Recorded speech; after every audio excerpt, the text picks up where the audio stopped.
Good morning students. मैं आपको class 10th NCERT में इंग्लिश में प्रोज का पहला चैप्टर लेंचो है जिसका लॉन्ग आंसर बताने जा रहा हूँ। ये बहुत ही मोस्ट इम्पोर्टेंट है। क्वेश्चन कैसा भी आए आपको लॉन्ग आंसर यही लिखना है। पहली तो फर्स्ट बात यही है। क्वेश्चन लिखा है जैसे मैंने, who was Lencho, why did he call the postal employ a bunch of crooks. Lencho कौन था और उसने पोस्टल एम्प्लॉय डाक खाने के कर्मचारियों को बेईमानों का झुंड क्यों कहा। आइए जानते हैं। Lencho was a poor farmer. Lencho एक गरीब किसान था।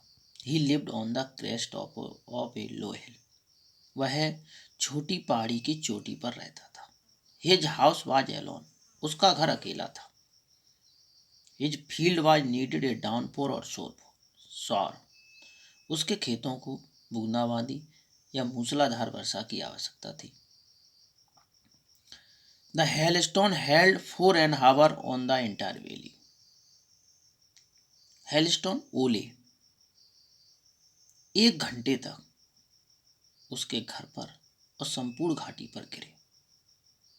His crop was completely destroyed by the hailstone. उसकी फसल जो है ओलों के द्वारा पूरी नष्ट हो गई।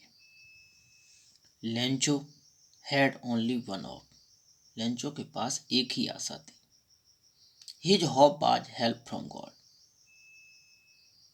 और वो आशा कौन सी थी? भगवान से सहायता।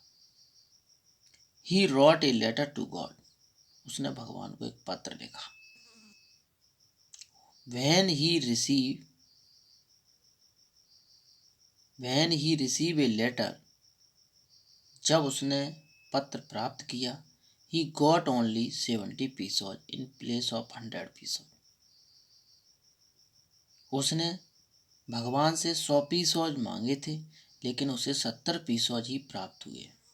So he became angry. इसलिए वह नाराज हो गया। He wrote second letter. उसने दूसरा पत्र लिखा टू गॉड आस्किंग हिम, और भगवान से कहा to send the rest money, हमारा बकाया हुआ धन भेज दें। He also warn him, Lencho ने चेतावनी भी दी।